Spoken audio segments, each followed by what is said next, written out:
2010ஆம் ஆண்டு. அப்போது திமுக ஆளுங்கட்சி, அம்மா அவர்கள் எதிர்க்கட்சி. அந்த காலகட்டத்தில் ஒரு பெரிய மிரட்டல் விடுத்து அம்மா அவர்களுக்கு எதிராக மதுரை மாவட்டத்தில் பல இடங்களில் போஸ்டர் ஒட்டியிருந்தார்கள்.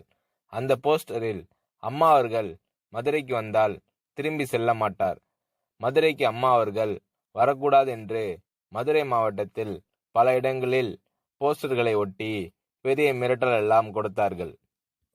அதேபோல் ஜெயா டிவிக்கும் மிரட்டல் தொலைபேசிகள், மிரட்டல் கடிதங்கள் வந்து கொண்டிருந்தது. ஜெயா டிவியின் செய்தி பிரிவினர் இந்த மிரட்டல்களை பற்றி சின்னம்மா அவர்களிடம் சொல்லி அம்மா அவர்களின் கவனத்திற்கு கொண்டு சென்றார்கள். அம்மா அவர்கள் துணிச்சல், வீரம், கம்பீரம் இவற்றின் ஒட்டுமொத்த உருவம். அதனால் அம்மா அவர்கள் நான் மதுரைக்கு போய் தீருவேன், பொதுக்கூட்டத்தில் பேசியே தீருவேன், எது நடந்தாலும் எதிர்கொள்வேன் என்று சொல்கிறார்கள்.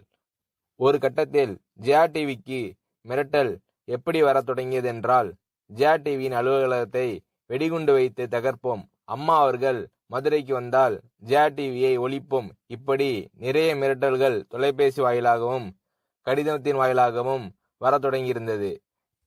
இதுவும் அம்மா அவர்களுக்கு சின்னம்மா அவர்களின் வாயிலாக தெரிவிக்கப்பட்டது.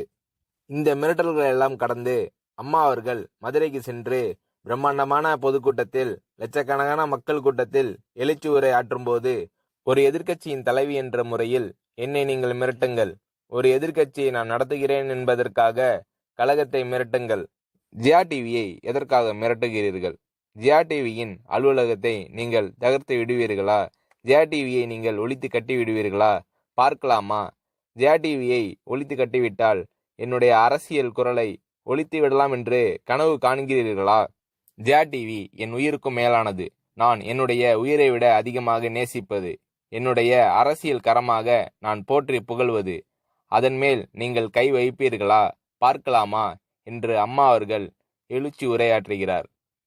எந்த மண்ணிலிருந்து அம்மா அவர்களுக்கும் ஜெயா டிவிக்கும் மிரட்டல் வந்ததோ அதே மண்ணில் நின்று கொண்டு கம்பீரமாக கர்ஜித்தார்கள் அம்மா அவர்கள்.